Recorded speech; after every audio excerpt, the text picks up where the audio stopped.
Welcome back to the Sawmill, friends. It's Monday, and it's also Labor Day here in the States. And what am I doing today? We're back here on the sharpener this morning, sharpening up some blades for a buddy of mine. All right, guys, what we're looking at is the BMS 250 sharpener by Wood-Mizer. And this thing works really good. I'm not used it in a long time. I don't go through a lot of blades here at the mill, but I need to sharpen some. I got a buddy of mine as well who dropped off some number 7s to have sharpened also. And there's a little bit of maintenance you have to do here, or cleanup, I guess, between sharpenings. You can probably do about 10 blades or so before you got to clean this thing out before it gets overrun with shavings. But this is a little reservoir. It's got a pump right here. It's full of oil, and it pumps out onto the grinding wheel, and it keeps the wheel cold, keeps the blade clean, does a whole lot of different functions. But one thing that happens is those metal shavings coming off your blades fall down into this oil, and it gets pretty nasty. And there's some magnets that go down in here, and about 80% of them collect on this magnet, and there's about 4 magnets total. You make a little square with them around this pump. But as you'll see right here, a bunch of them kind of float to the back right here. They never make their way to the front, and you have to manually put your hands in there with this magnet and kind of scoop them out. You just take your magnet, go back in there and try not to get your forearms and everything else nasty, because this stuff is nasty right here, all these shavings. You pull it out, and there you go. You can see it on there. Then you got to manually, take your hand and kind of scoop it off and throw it in the trash. It's just the only part of this machine I do not like.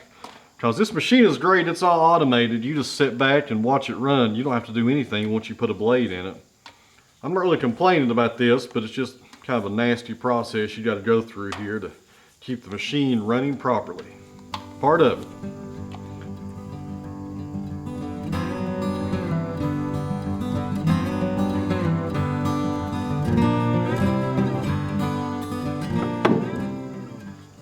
Now this machine is actually pretty simple as long as you have the right grinding wheel for your blade.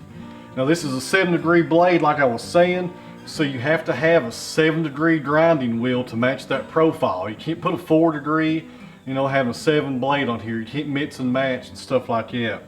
Even a 747 blade has its own profile. It's different from a 7-degree. But this machine is pretty simple.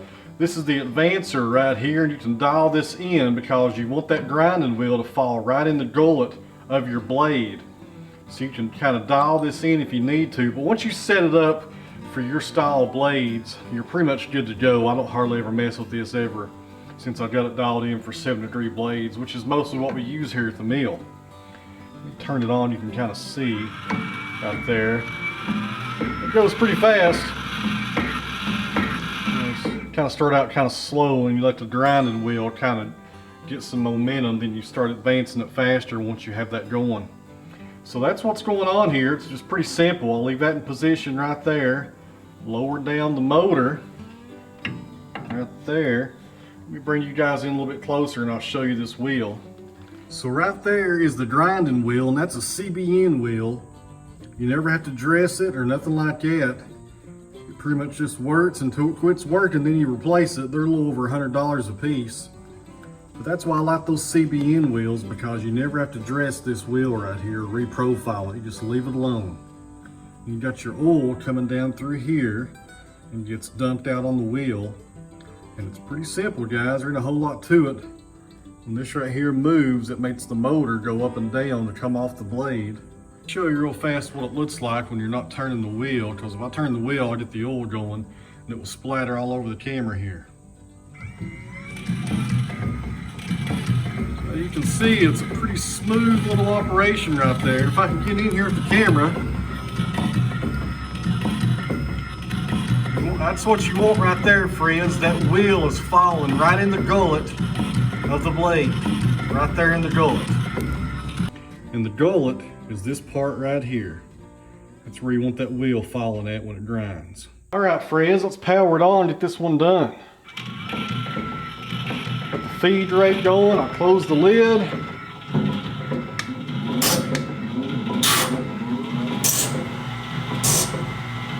That's all there is to it.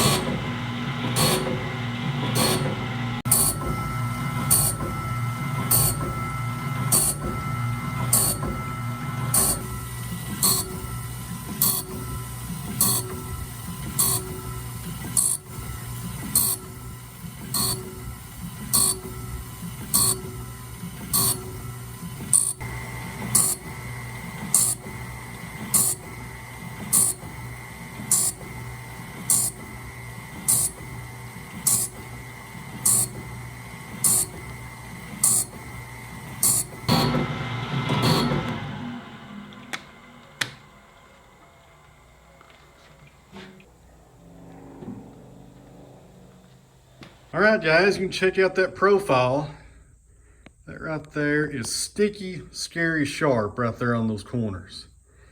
This machine does a really good job in sharpening your blades. And if you do a lot of sawmilling, this thing runs, I think I gave about $1,900 for it brand new. It'll pay for itself really fast when you compare your prices and taking your blades and have them sharpened somewhere else. Most places charge about $7 per blade.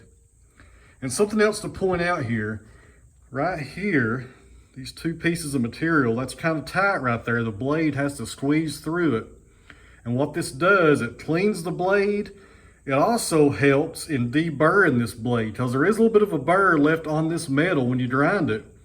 And this takes some of the burr off, if not all of it. And whatever's left will come off the blade when it enters the log for the first time. Now, some people get a dowel and they'll come in here on the inside and they'll run a dowel right here to get rid of that burr. It's really not necessary because once this blade goes in the log for the first time, that burr will be completely gone. But I found most of the time, I'll find a lot of metal shavings right there. And the burr is usually gone and it comes off right here.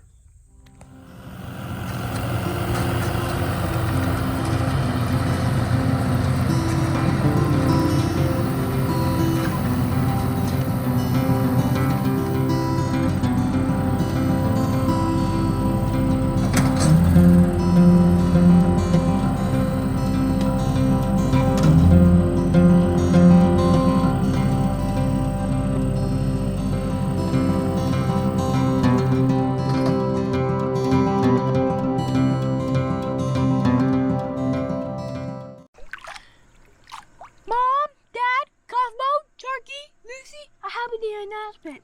I lost my goggles.